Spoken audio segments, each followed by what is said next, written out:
So I saved myself a little money with the electrician by getting the pole, burying the pole, and then mounting that temporary electric box that I got from Lock Supply to that pole.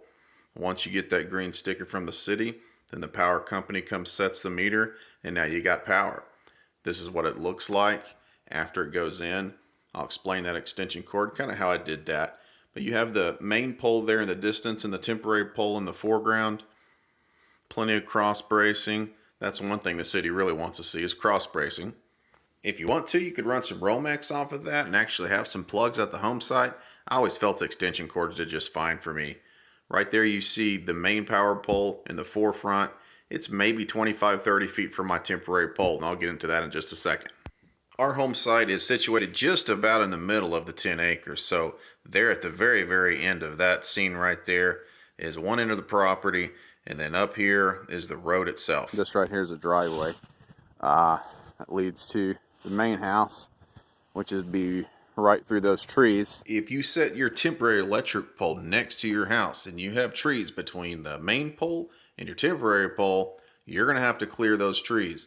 I didn't want my land to look like that. I wanted my land to look wild, so I put the temporary pole by the main pole. Let's say like where a power line would go. I just didn't want to clear out a big path of that. That's just not what I'm going for. I just have an extension cord plugged in to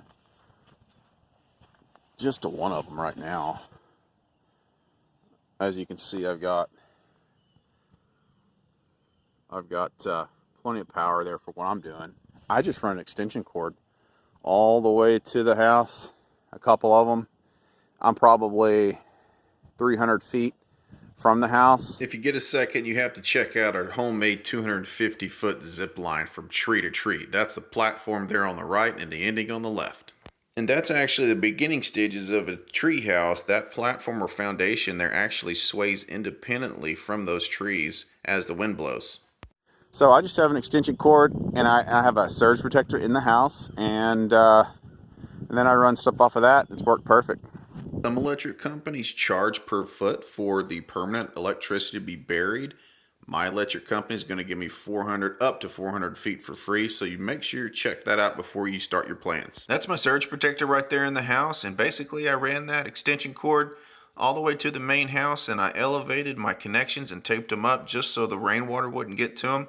Have plenty of saws and plenty of power for everything. Thanks for watching. See you next time.